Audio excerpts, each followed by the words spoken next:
Oh, cantadmelas otra vez, bellas palabras de vida. El autor Pablo va a entrar a dirigirse en el capítulo 2 a los moralistas, a los religiosos. Consideramos que en el capítulo 1 de los versículos 18 a 32 el apóstol se estaba dirigiendo principalmente a los gentiles, a los que no tenían el conocimiento bíblico, por así decirlo, del Antiguo Testamento, de la ley de Dios, pero en el capítulo 2 el apóstol se va a entrar a dirigirse a los moralistas, a los religiosos. Pensamos entonces que se va a dirigir de una manera preferente a los judíos, va a entrar a dirigirse a ellos. Y entonces ahí vamos a hacer la lectura que yo les invito, hermanos, en Romanos, Romanos capítulo 2. Vamos ahí a la palabra de Dios, Romanos capítulo 2 y vamos a leer versículos 1 al 11 por ahora, hermanos. Aunque según nos vaya dando el estudio, vamos a ir avanzando, hermanos. Entonces la lectura, como para que tengamos un primer panorama general de lo que se está refiriendo el capítulo 2. Romanos capítulo 2 del 1 al 11 dice así, versículo 1. Por lo cual eres inexcusable, oh hombre, quien quiera que seas. Tú que juzgas, pues en lo que juzgas a otro te condenas a ti mismo, porque tú que juzgas, haces lo mismo. Mas sabemos que el juicio de Dios contra los que practican tales cosas es según verdad. Y piensas esto, oh hombre, tú que juzgas a los que tal hacen y que haces lo mismo, que tú escaparás del juicio de Dios, o menosprecias la riqueza de su benignidad, paciencia y longanimidad, ignorando que su benignidad te guía al arrepentimiento, pero por tu dureza y por tu corazón no arrepentido, atesoras para ti mismo ira para el día de la ira y de la revelación del justo juicio de Dios, el cual pagará a cada uno conforme a sus obras, vida eterna a los que, perseverando en bien hacer, buscan gloria y honra e inmortalidad, pero ira y enojo a los que son contenciosos y no obedecen a la verdad, sino que obedecen a la injusticia, tribulación y angustia sobre todo ser humano que hace lo malo, el judío primeramente y también el griego, pero gloria y honra y paz a todo el que hace lo bueno, al judío primeramente y también al griego, porque no hay acepción de personas para con Dios. Entonces, hermanos, las preguntas que tenemos de esta noche también conforme vayamos llegando a los versículos 4 y versículo 7, también introduciremos las preguntas para las respuestas que nos van a colaborar los hermanos. Entonces, habiendo dicho estos hermanos, vamos a iniciar con el versículo 1. Y si hay algo que se repite en estos pasajes es el juicio de Dios. Y ahí se va a dirigir entonces aquel hombre moralista que se sentía superior, superior al primer tipo de personas que miramos en el capítulo 1, es decir, a los gentiles, a los que no conocen a Dios, a esos que son idólatras, a esos inmorales. Aquí viene un hombre religioso, un hombre moralista que se cree superior y que no cree que está en las mismas condiciones que el pagano. Entonces abrimos la discusión, hermanos, abrimos la oportunidad de los comentarios, como decíamos, vamos avanzando versículo por versículo. Entonces el hermano que tenga algún comentario frente al versículo 1 de Romanos capítulo 2, por favor le pedimos que levante su mano, que intervenga, hermanos, para que nos dé su apreciación acerca de el versículo 1 de Romanos 2. Ahí ahí para propósitos de la intervención, se habla de inexcusable, no tiene excusa tampoco, juicio, condenación, juicio otra vez, entonces son como palabras claves de ese primer versículo, ¿no? Ese inexcusable, juicio y condenación como palabras que se repiten y como palabras claves también. Entonces, mis hermanos, queda abierto entonces la intervención para que puedan hacer sus valiosos aportes. Hermano Emilio, le quiero dar la palabra a mi hermano sobre su intervención de pronto frente al versículo 1. Hermano Luis Emilio, tiene la palabra.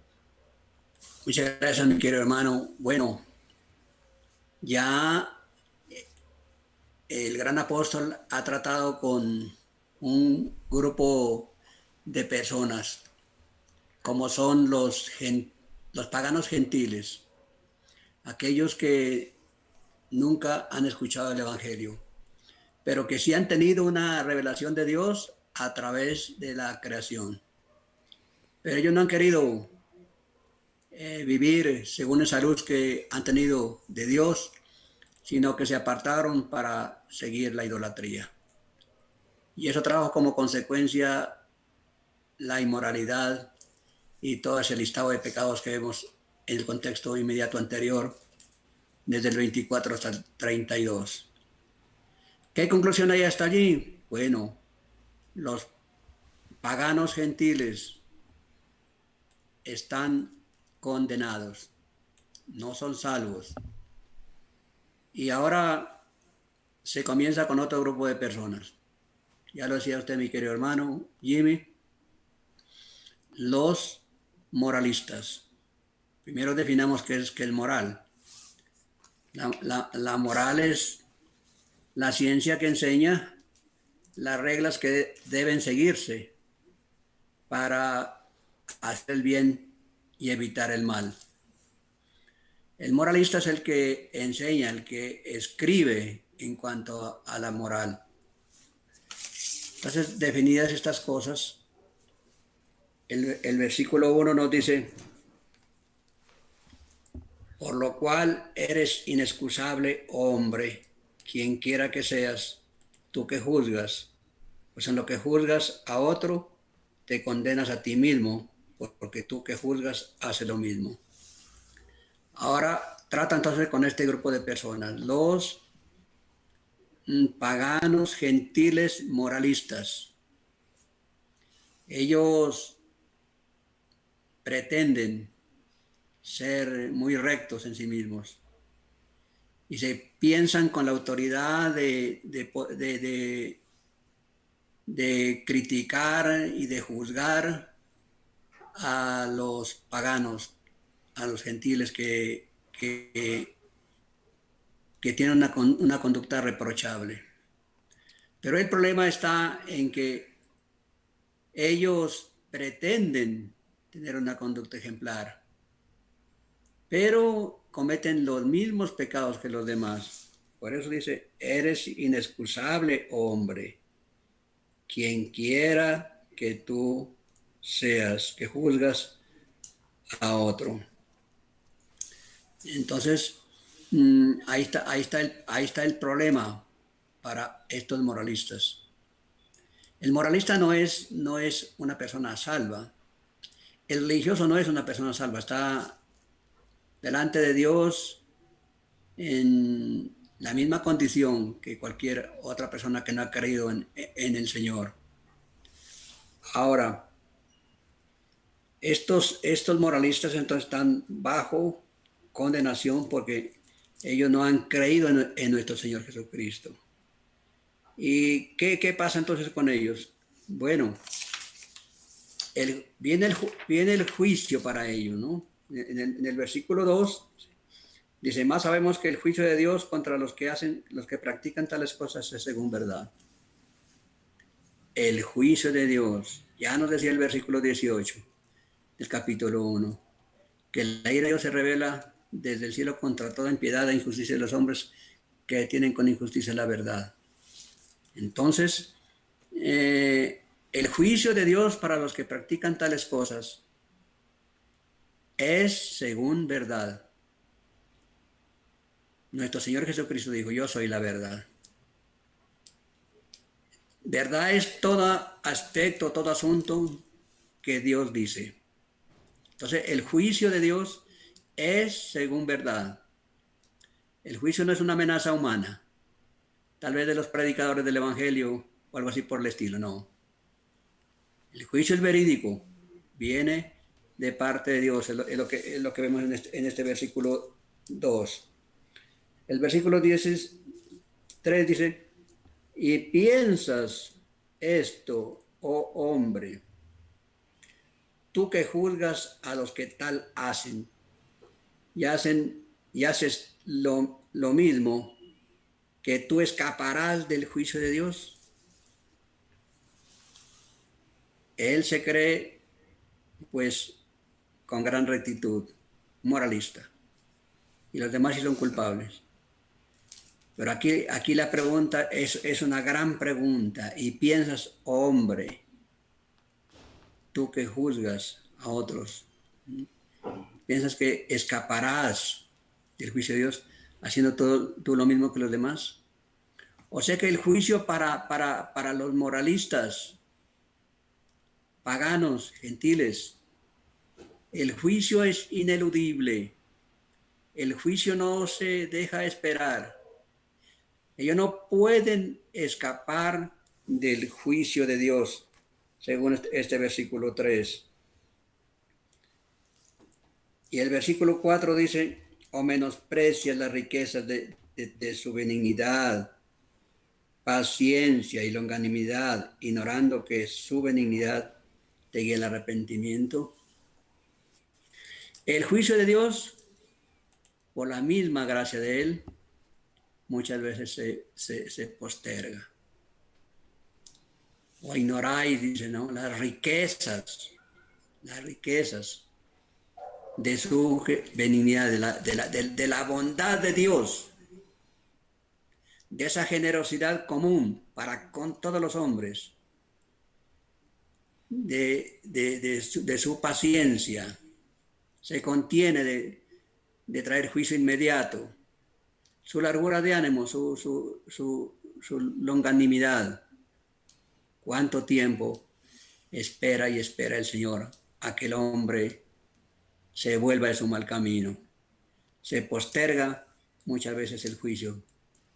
Y Él, en su bondad, en su paciencia, en su longanimidad, ¿a dónde quiere llevar al hombre? A un verdadero arrepentimiento, a que dé la espalda al pecado, a que reconozca que necesita de Cristo, necesita la obra grandiosa de Cristo para ser salvo. Porque con su moral está perdido. Pero también vemos en los versículos 5 y 6, porque habla fuerte el versículo 5, pero por tu dureza y por tu corazón no arrepentido, ¿qué dice? Atesoras para ti mismo. ¿Qué atesora? Ira para el día de la ira y de la revelación del justo juicio de Dios.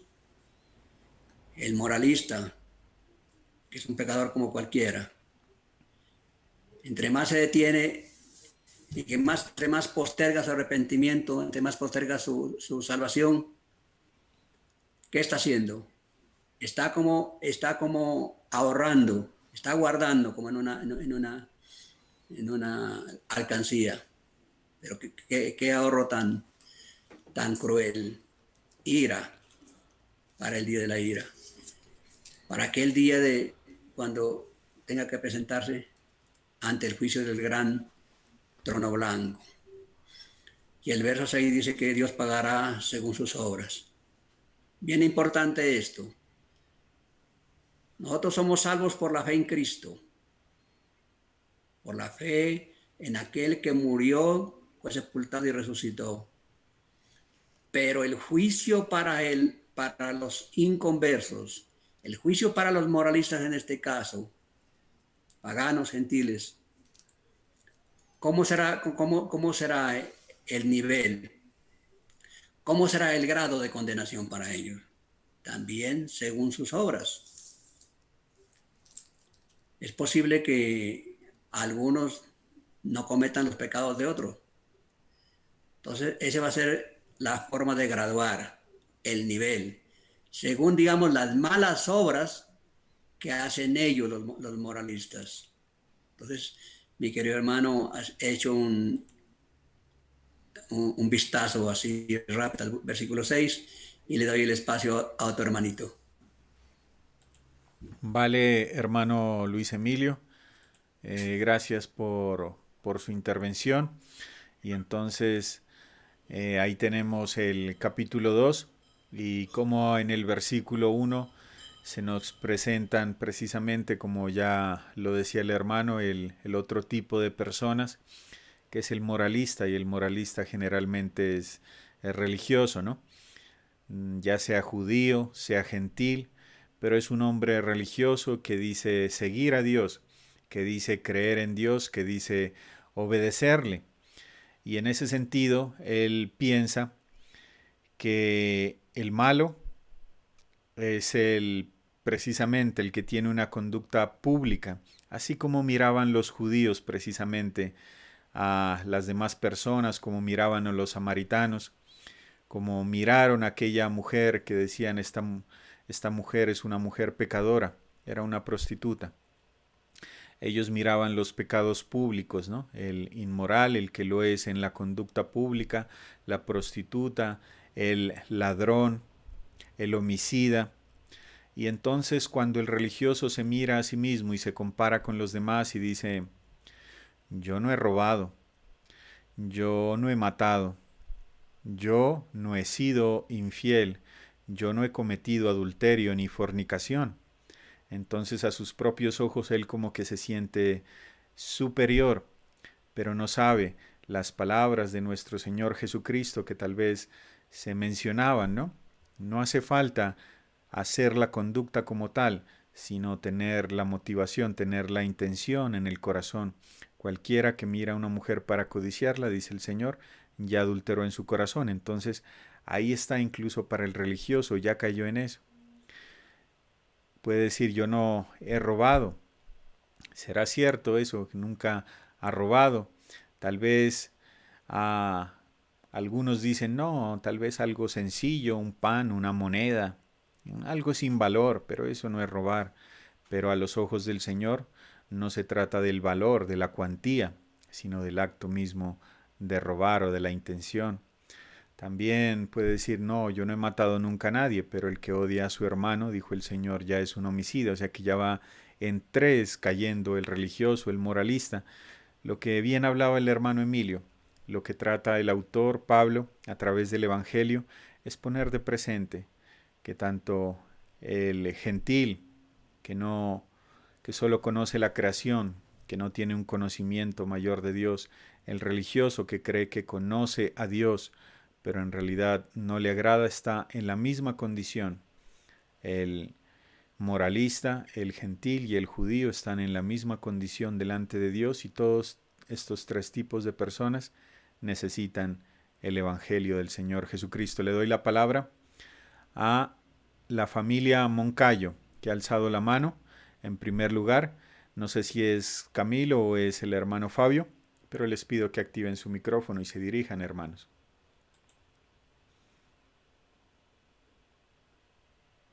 Sí, mi hermano tiene la palabra entonces, hermano Fabio o Camilo, para que realicen su intervención, hermanos. Por favor, ser breves. Sí, mi hermano Fabio. No ha activado el micrófono. Sí, mi hermano. Estamos atentos a la intervención, pero el micrófono está apagado. Entonces, bueno, vamos a darle la palabra al hermano Álvaro y luego a ver si es un problema con el audio. Luego ya interviene el hermano Fabio o Camilo. ¿Vale? Entonces, Alvarito, tiene usted la palabra mientras tanto. Muchas gracias, hermanos. Un saludo para todos. Lo que quiero aportar es simplemente la cuestión de, hablando en nuestros tiempos y como personas naturales que somos, el juzgar es inherente al hombre. Uno está juzgando en cada momento. A veces esos juicios que uno hace, lógicamente, los pone en contraposición como actúa uno. pero pues como siempre se ha dicho, yo apunto con un dedo, pero hay tres dedos que me están apuntando a mí mismo. ¿Qué quiero decir con eso? Es decir, el juicio que puede emitir uno debe ser un juicio reflexivo, es decir, buscando en la otra persona, pidiendo a Dios misericordia, porque a veces el mal actuar de nosotros, otra persona me puede juzgar a mí en mi actuar, lógicamente, pero si esa otra persona a mí me critica, si esa persona con la luz de Cristo no me ilumina, no me ayuda, pues comete un gran error, porque la idea es que uno pueda enderezar sus sendas, como vemos en Juan capítulo 8 sobre la mujer adúltera, ¿no? Todos llegaron con piedras, ¿no?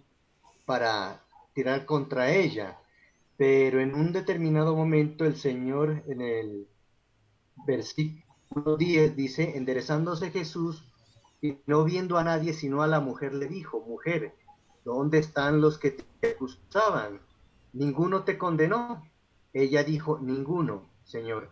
Entonces Jesús le dijo, ni yo te condeno, vete y no peques más. El Señor Jesucristo tenía y tiene la autoridad para dar un juicio justo, porque Él es el único, santo, puro y perfecto. Pero imagínese ese hecho tan tremendo. No condena a los hombres, dice, yo tampoco te condeno, vete, vete en paz.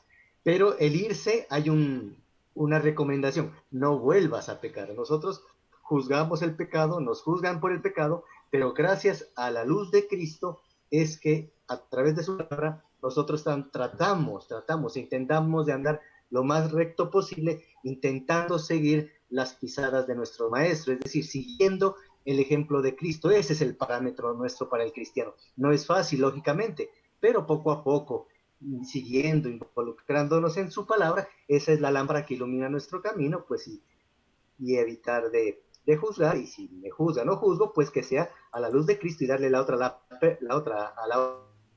otra persona la oportunidad que se concilie con Dios y hacerle ver su error. Eso era todo. Gracias.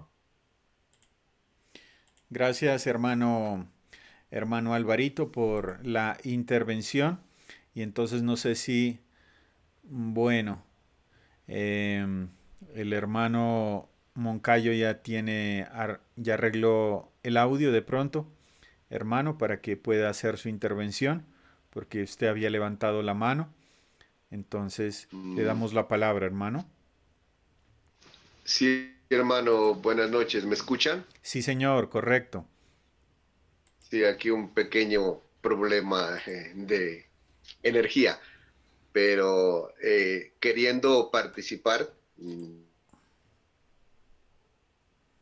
con el apoyo al, mm, a ir desmenuzando el versículo 1 del capítulo 2, donde nos dice, por lo cual eres inexcusable, oh hombre, quien quiera que seas, tú que juzgas.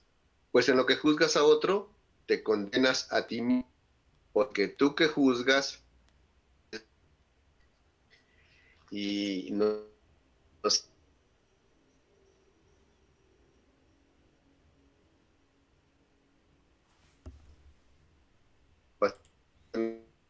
y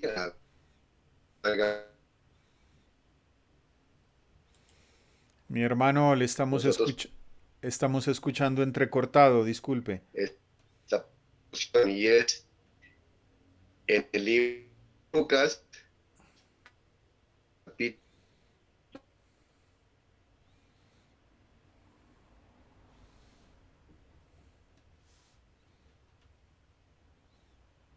me No, no, no, hermanito Fabio, no le escuchamos bien, se escucha entrecortado. Ya al final de la intervención no le hemos escuchado, no le hemos comprendido, hermano.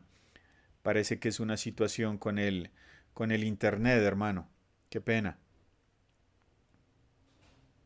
Sí, parece que la señal no está muy bien, hermano. Qué pena. No le escuchamos bien. Debemos proceder. Entonces, había otro hermano que había levantado la mano. Primero el hermano Mario Malavé.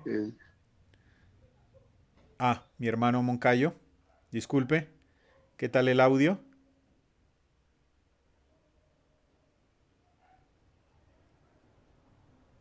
No, hermano, disculpe. Mi hermano Mario, entonces puede activar el micrófono, hermano, para que realice su intervención. Bueno, buenas noches para todos. Eh, Quería dar un comentario también sobre el versículo 1. Es interesante porque debemos hacer una claridad. El apóstol nos gusta una conducta que yo no puedo condenar a alguien que haga lo bueno. Eso sería como ilógico condenar a una persona que está mostrando una conducta recta ante alguna circunstancia de la vida que se le esté presentando. Pero lo que sí se juzga aquí, o lo que el apóstol condena precisamente, es que habían personas que hacían juicios, no juicios para validar si la persona estaba bien o mal, sino juicios condenatorios hacia otras personas, y ellos hacían lo mismo. Un ejemplo, ellos condenaban tal vez a una persona que hurtaba, y ellos de alguna manera hacían lo mismo, hurtaban. Condenaban a un mentiroso, ellos de alguna manera mentían. Entonces, esa es la idea que el apóstol está haciendo aquí. No juzgar una conducta buena, porque alguien que es moralmente correcto, pues vuelvo y repito, es digno de alabar. Pero se juzga la hipocresía que hay precisamente en una conducta moralista, teniendo un respaldo, un respaldo en su vida, o más bien no teniendo un respaldo en su vida a eso. Pero yo también quería hacer una pequeña eh, aplicación, sacando un poquito del contexto del versículo. Me llamó la atención lo que comentaba el hermano Álvaro, y precisamente creo que va como en la misma línea, sacar un poquito del contexto del versículo y hacer una aplicación en nuestras vidas. Eh, Me llama la atención lo que el mismo Señor Jesucristo, cuando está hablando allá en Mateo, en el capítulo 7, él comienza el capítulo diciendo: no juzgué para que no seáis juzgados. Entonces uno puede decir de términos muy sencillos o fáciles de comprender, ¿qué es hacer juicio? Es quizás tener una capacidad de discernir lo que es bueno y lo que es malo. Un término, digamos, muy general o sencillo para comprenderlo. Es juzgar, validar la conducta de alguien frente a algo, decir, bueno, está bien o está mal. Pero, ¿qué pasa cuando nosotros caemos en el terreno de juicio, y teniendo en cuenta que, como dice el Antiguo Testamento allá en Génesis, el juez de toda la tierra, a quien se estaba refiriendo precisamente, era al Señor? Y el apóstol Pablo lo trae a colación aquí, y dice que el juicio que él va a hacer es un verdad objetivo. El juicio que va a hacer el Señor, ese sí es un juicio verdadero. Pero la aplicación que quería hacer, que el Señor nos ayude. Muchas veces nosotros, como decía Álvaro, es inherente al ser humano ir emitiendo juicios. Donde vayamos, donde estemos, en el lugar que lleguemos, está dentro de uno. Es como decir, es natural, pero sí está dentro de uno hacer juicios por todo. Que el Señor nos ayude, porque en la medida, como Él mismo dijo, nosotros vamos jugando, en esa misma medida nosotros vamos a ser juzgados. Y podemos incluso caer en el terreno de estas personas, juzgar sin tener un respaldo en nuestra vida para hacerlo. Que el Señor nos guarde de esto, y más bien poder llegar de alguna manera a ser comprensivo. Esto no quiere decir que uno pase por alto el pecado, tal vez hablando de un pecado de un hermano o de uno mismo. Eso no quiere decir que uno, el amor nos gane y no lo pueda señalar porque pobrecito, o no me pueda señalar tal vez porque, pero sí tener la capacidad al momento de emitir un juicio, que el juicio que estamos emitiendo también se va a cargar nuestro historial, y otra persona va a emitir un juicio igual a nuestras vidas. Entonces, que el Señor nos ayude a tener una conducta recta, a ser prudentes, a mirar con ojos espirituales y con una vida que respalde precisamente un juicio y poder con nuestra palabras tal vez, con el juicio que podamos emitir, más bien contribuir al crecimiento espiritual de nuestro hermano. Digo, nuevamente sacando un poco del contexto de lo que estamos viendo, una aplicación que nos puede ayudar. Muchísimas gracias por la intervención, hermano Mario. Rogamos también a los hermanos de pronto que activen el micrófono únicamente cuando tengan la participación para que no se generen interferencias. En esta noche parece que la conexión, el internet está fallando, no nos están escuchando de la mejor manera. Pero sí, en verdad, como se decía, ahí en Romanos capítulo 2, versículo 1, digamos, habían cierto grupo de personas moralistas, religiosos tal vez, que se creían mejores, y el punto es que cuando Pablo en el capítulo 1 se dirige a los gentiles, se dirige a las personas que tenían idolatría y que eran inmorales, este grupo de personas no se sentían aludidas, pensaron cierto o asentían la cabeza, qué malos esos gentiles que no adoran a Dios, que no le dan las gracias a Dios, teniendo la creación y no le adoran. Qué idolatría, qué malos, qué perversos, inmorales, sí, asentían con la cabeza. Pero y ellos decían, claro, los que practican tales cosas son merecedores del juicio de Dios. No solo las hacen, sino que se complacen. Y este grupo de personas moralistas, religiosas, decían, claro, estos merecen el juicio de Dios por ser tan malos y perversos. Pero ellos no se daban cuenta de sí mismos, como decía cierto hermano, ¿no? Como lo dijo el Señor, muchas veces miramos y juzgamos al otro, la paja en el ojo ajeno, y no miramos la viga que hay en el propio. Así les pasaba a estos moralistas. Miraban al otro y decían, este es malo, este merece la condenación. Pero pensaban que el mensaje no era para ellos. Y cuando, por así decirlo, el apóstol Pablo se da media vuelta y mira a este grupo de personas y les indica la condición que ellos estaban juzgando erróneamente, ellos estaban emitiendo un juicio de condenación y ciertamente no estaban mirando que ese juicio también les aplicaba a ellos, porque como lo vamos a ver más adelante, todos estamos bajo pecado. La condición del ser humano, sea gentil, sea moralista, sea judío, todos estamos bajo pecado. Y ahí en el versículo 1 también quisiéramos notar, porque hay algo que se resalta en negrillas antes de comenzar, y es el justo juicio de Dios. En estos pasajes es bueno ir mirando los componentes del juicio de Dios, cómo será o con base a qué se hará el juicio de Dios, para quienes, para aquellos que no recibieron el mensaje del Evangelio, para aquellos que rechazaron el arrepentimiento y la fe en el Señor Jesucristo. El justo juicio de Dios, en primera medida, como lo dice ahí, por lo cual eres inexcusable, oh hombre. Esa palabra inexcusable viene del término sin argumentos, sin argumentos. Y si ustedes, como lo han notado, cuando leíamos en Romanos capítulo 1, versículo 20, refiriéndose a los gentiles, dice, para recordar, dice Romanos 1:20, porque las cosas invisibles de Él, de Dios, su eterno poder y deidad, se hacen claramente visibles desde la creación del mundo, siendo entendidas por medio de las cosas hechas, de modo que no tienen excusa. Ese primer grupo de personas no tenían excusa, ¿por qué?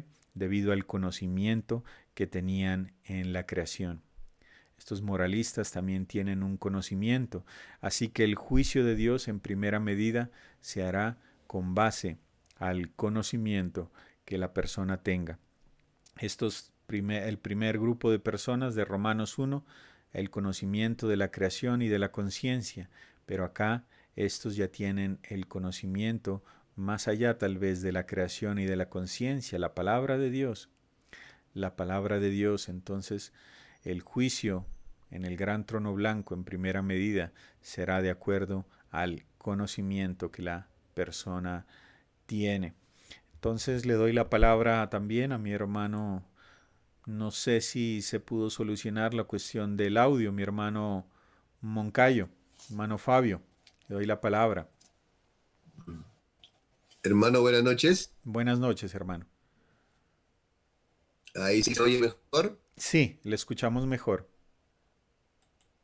A ver, hermano, sí, yo decía antes que quería participar para dar una opinión acerca del primer versículo del capítulo 2 y para reforzar las características de estos hombres moralistas o fariseos también, que el Señor los determinó y les llamó la atención.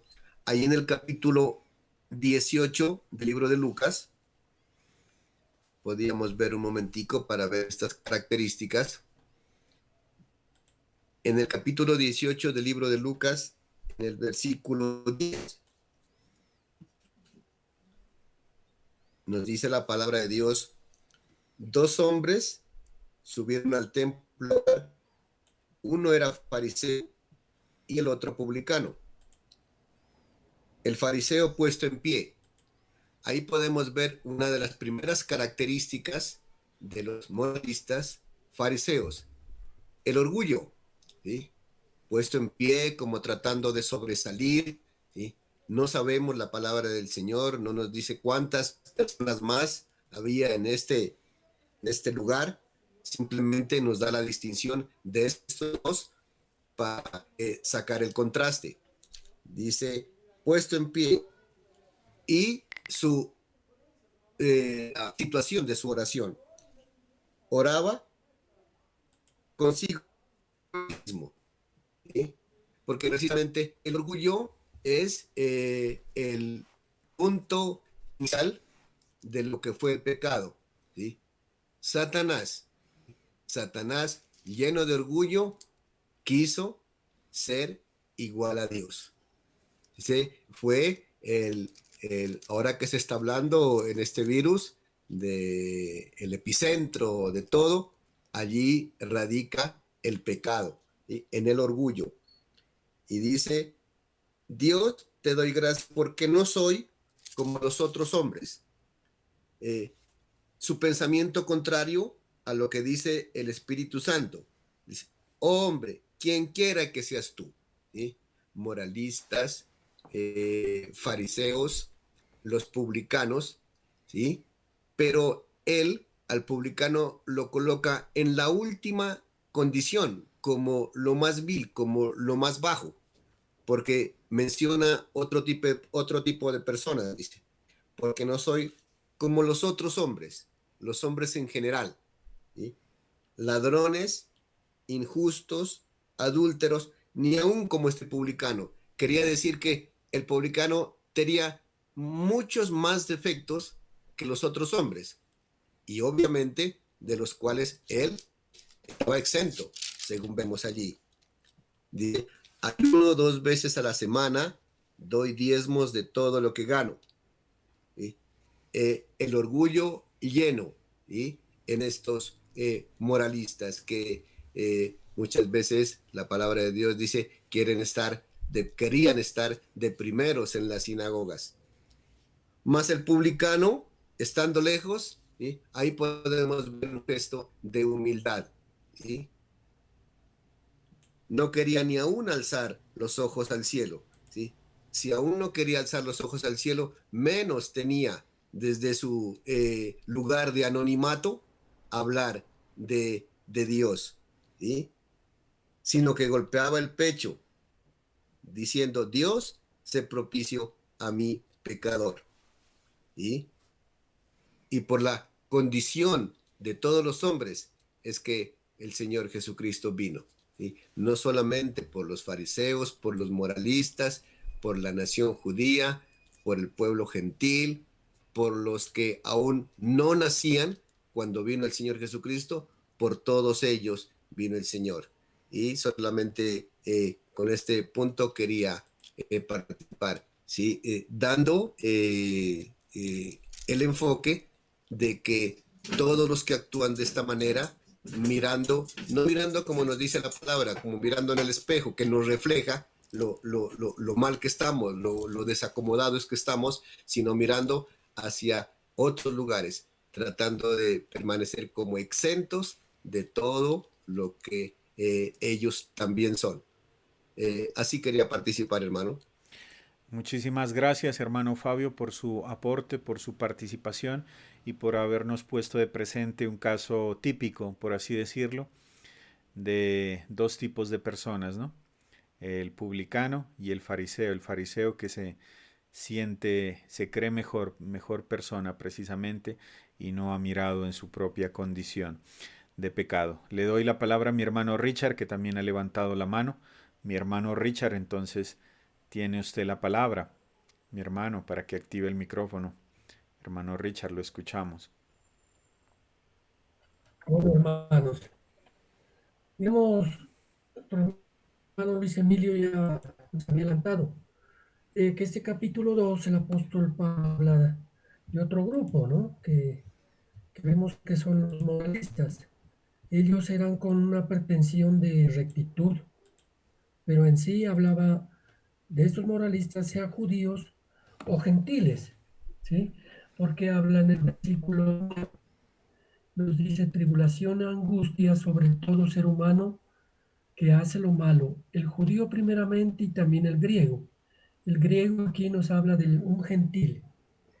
Entonces esto es para los judíos y también para los gentiles, porque sigue el capítulo 2, ya en el 17 habla todo para los judíos. Entonces este capítulo de los moralistas es tanto para los judíos como para los gentiles. Entonces eran personas que se creían mejor que los demás, ¿sí? Por eso leyendo este versículo 1, que ya lo hemos leído, el moralista se cree inexcusable, ¿sí? Porque él condena a los demás por su conducta, condena a los paganos, ¿sí? A los paganos, mire que los mira con menosprecio, considerándose más civilizado, más educado.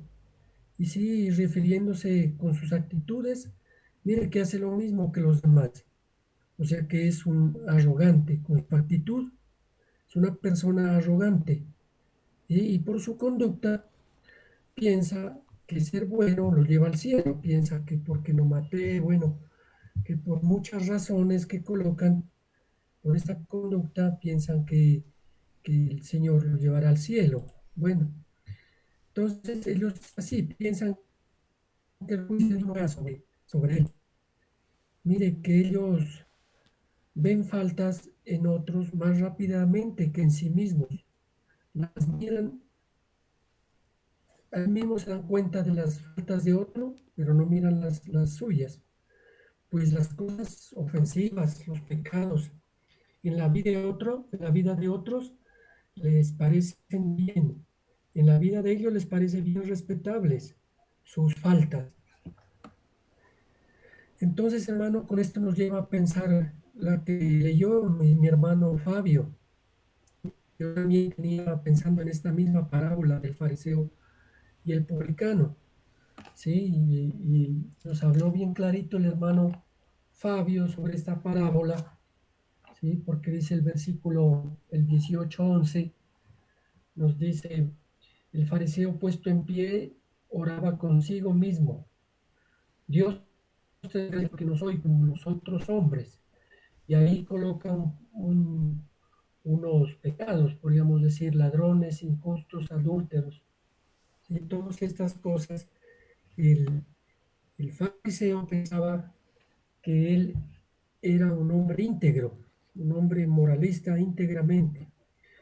Por su forma de ser los fariseos, pues un fariseo era de un partidario estricto de la ley. estricto en las tradiciones judías eran los fariseos. Trataban ellos de mantenerse separados de los pecadores. Ellos no consentían que otra persona podría ser, sí, podría ser un publicano o un gentil. Ellos no deseaban absolutamente ni que les toquen su traje que andaban colocados.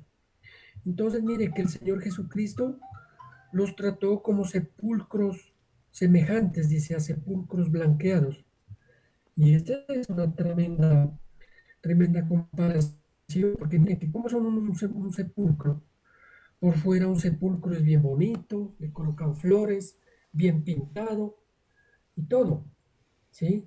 Y los fariseos, ellos no consentían arrimarse, que su ropa se arrime a un sepulcro, porque se contaminaban, decían, ¿no?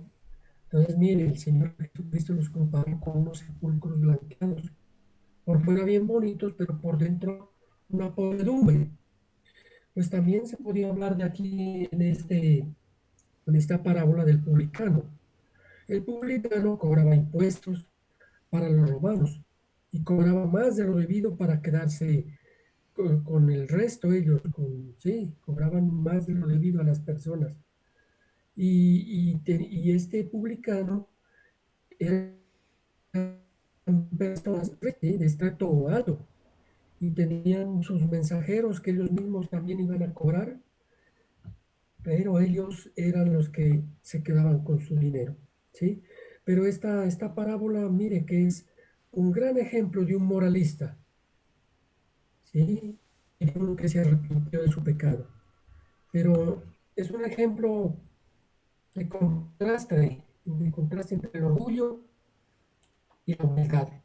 Pero más en esta parábola centrándonos al fariseo. Sí, aquí es un ejemplo de un moralista, de un religioso. Él se condena a sí mismo porque argumenta que no ha cometido todos los pecados anteriormente mencionados en Romanos 1. ¿Sí? En Romanos 1 se miraba un poco de pecados referente a los publicanos, a los que digo,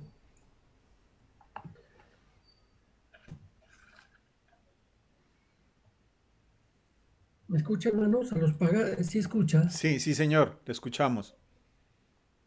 Bueno, entonces mire que ese, ese poco de pecados de los paganos, entonces él está hablando en sí mismo, pensando en entonces, mire que ellos, los fariseos, diezmaban lo más pequeño, no diezmaban las cosas grandes, como comprar un camello, pero ellos diezmaban las cosas de las cosas más pequeñas, o sea que sí robaban, sí estaban robando. Entonces, hermanos, este versículo nos puede decir,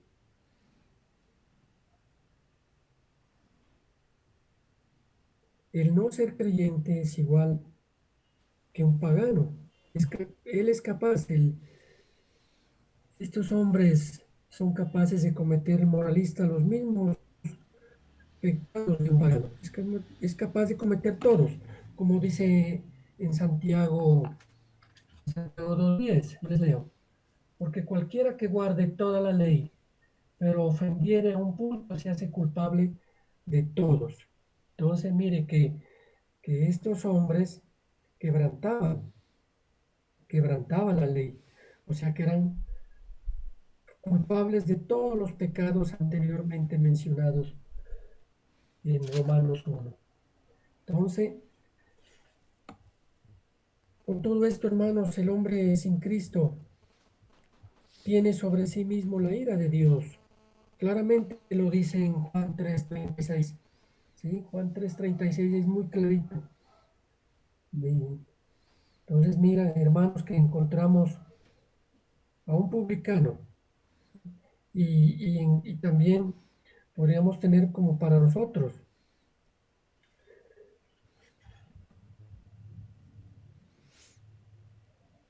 Así No es, juzgar para que no seamos juzgados. así es, mi No hermano Richard. juzguemos para que no seamos juzgados.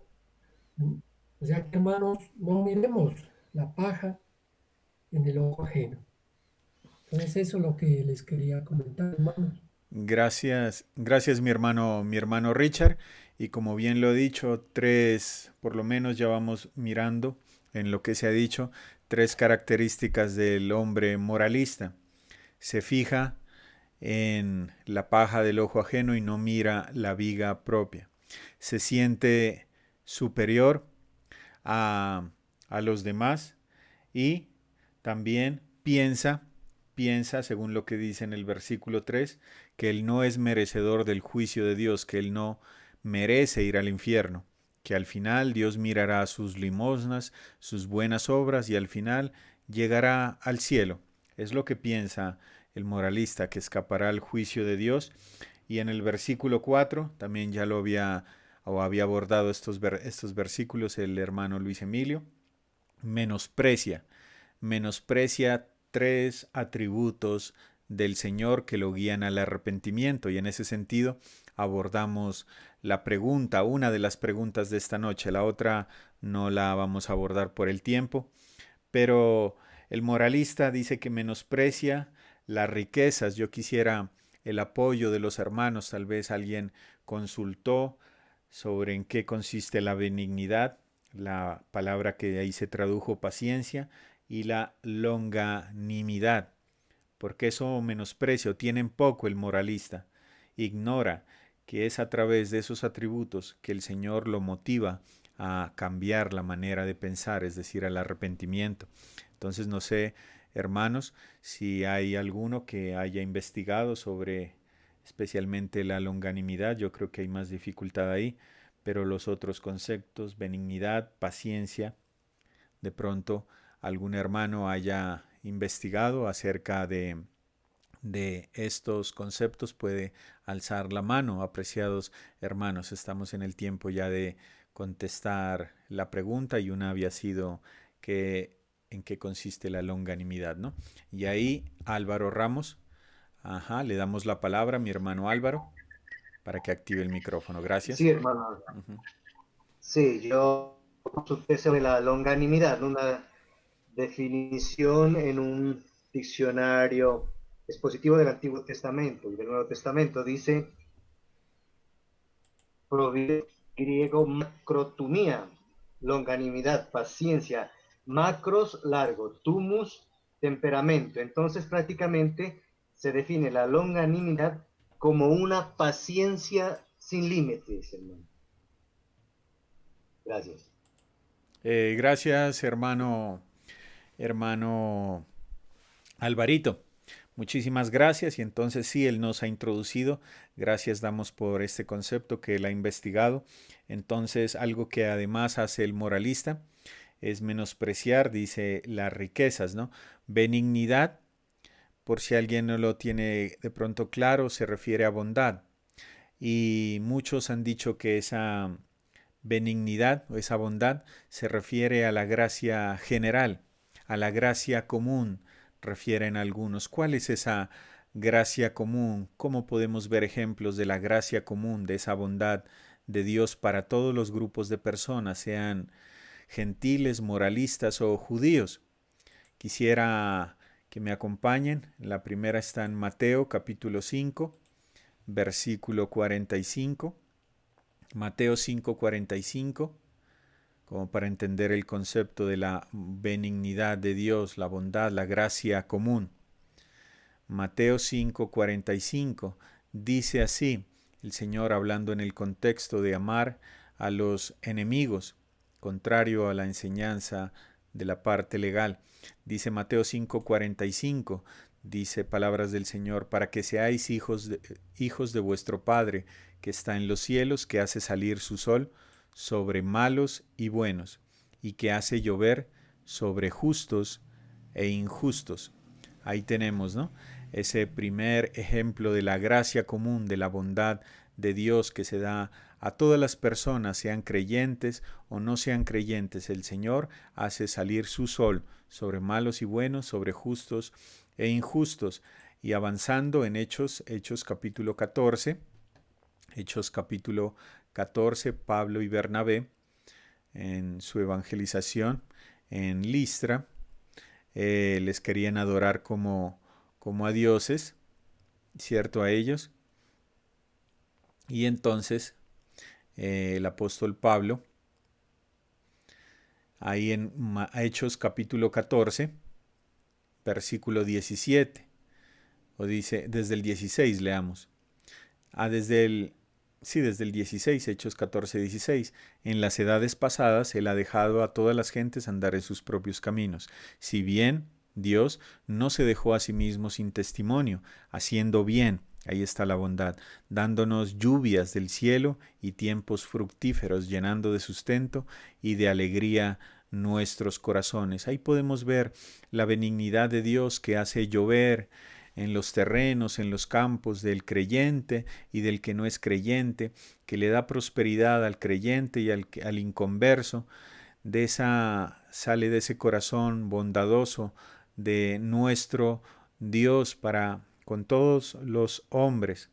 La benignidad, la paciencia, ahí se tradujo paciencia, pero es mejor la traducción tolerancia. Tolerancia, ese atributo que tiene Dios para no castigarnos inmediatamente pecamos, porque eso es lo que debería hacer el Señor. Inmediatamente pecamos, el castigo caer sobre el gentil, sobre la persona que ha pecado, que no ha creído en Cristo. Pero el Señor detiene ese castigo inmediato porque Él es tolerante. Pero como bien lo ha dicho el hermano Alvarito, longanimidad, macrotumia, ¿no? Macro es largo y por ahí hay un almacén, hay una tienda, un supermercado que es macro. ¿No? Aquí creo que no lo tenemos todavía en esta ciudad. Un supermercado macro, que bien macro, largo. Y tumia, temperamento. Entonces, uniendo las frases, es temperamento largo, de ánimo largo. Ese es como el Señor tiene esa paciencia ilimitada, como decía el hermano Alvarito, para soportarnos a cada uno de nosotros, para soportar al inconverso. ¿Por qué? Porque el Señor no quiere que ninguno de ellos perezca. El Señor no quiere la muerte del impío, sino que el impío se vuelva de sus malos caminos. Y por eso no ha castigado, no lo castiga, porque es benigno, porque es paciente, porque es longánimo. El Señor, ¿por qué? Porque a través de esos atributos el Señor quiere motivar al inconverso al arrepentimiento. Pero el moralista menosprecia, tiene en poco esa bondad tan exquisita de Dios, esa tolerancia y esa largura de ánimo para soportar y ser paciente y esperar y esperar y espera el Señor que el inconverso, el gentil, el moralista se conviertan y se vuelvan al Señor Jesucristo. Qué paciencia, qué longanimidad la de nuestro Dios, que nos tolera para que nosotros vengamos al arrepentimiento. Y debemos recordar, hermanos, cómo el Señor nos tuvo esa paciencia, esa longanimidad, tanto tiempo tal vez que le estuvimos rechazando en nuestras vidas, pero el Señor, de largura de ánimo, de largura de temperamento, pacientemente nos esperó y un día llegamos a la cruz del Calvario, nos arrepentimos y creímos en el Señor Jesucristo. Así también debiéramos pensar cómo el Señor tiene también esa longanimidad para el inconverso, actualmente esperando que el inconverso venga y se arrepienta y crea en el Señor Jesucristo. Por ahí levantó la mano Raúl Luna, si no estoy mal. Sí, hermanos, gracias. Quería acotar algo acerca de la longanimidad. Ya. Se refería a Pablo en su tarea, en su obra de enseñar a muchos, ¿no? A Timoteo. La longanimidad era esa resistencia a no perder la fe, ¿no? A estar firmes, porque ellos pues, y Pablo más que todo estaba sufriendo esa persecución, ese siendo acusado, siendo despreciado en cada región donde él estaba. Y esa paciencia de estar firmes es lo que se refiere a la longanimidad, y en este tiempo a todos nos ha tocado, ¿no? Como reforzar esa paciencia. Y aunque tenemos tribulaciones, tenemos dificultades más que todo en estos tiempos, pero estamos firmes, y de nuestro corazón sale la palabra, es que, pero Dios está conmigo. Esa es la diferencia que nos hace de muchos que están sufriendo y no tienen un horizonte a dónde mirar, sino las dificultades que se han presentado, y eso es que en nuestras vidas la longanimidad se refleja, es en ser pacientes en la fe, ¿no? La fe de que a pesar de que estemos con dificultades, Dios está con nosotros. Gracias, hermanos. Gracias por la intervención, y sí, de verdad que a mí se me ha quedado ese bonito concepto que exponían los hermanos, y es que la longanimidad es esa paciencia sin límites, esa paciencia de Dios que no tiene fronteras, no tiene barreras, y que espera pacientemente hasta que el pecador venga al Señor Jesucristo. Qué gracia, qué misericordia la de nuestro Dios. Quisiera darle la palabra a mi hermano Luis Emilio Rosero también, que tiene su intervención frente al tema. Mi hermano. Muchas gracias, mi querido hermano. Sí, con base en la definición que ya mis queridos hermanos han dado de la palabra longanimidad, pues vemos aquí en el versículo que estamos tratando, el versículo ya es el 4, ¿cierto? Entonces nos está hablando de esas perfecciones de Dios, ¿no?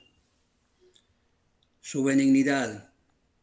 Está bondadosamente dispuesto para con los pecadores, el Señor. Dispuesto.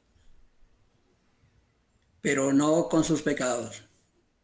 Dios ama al pecador, pero aborrece el pecado.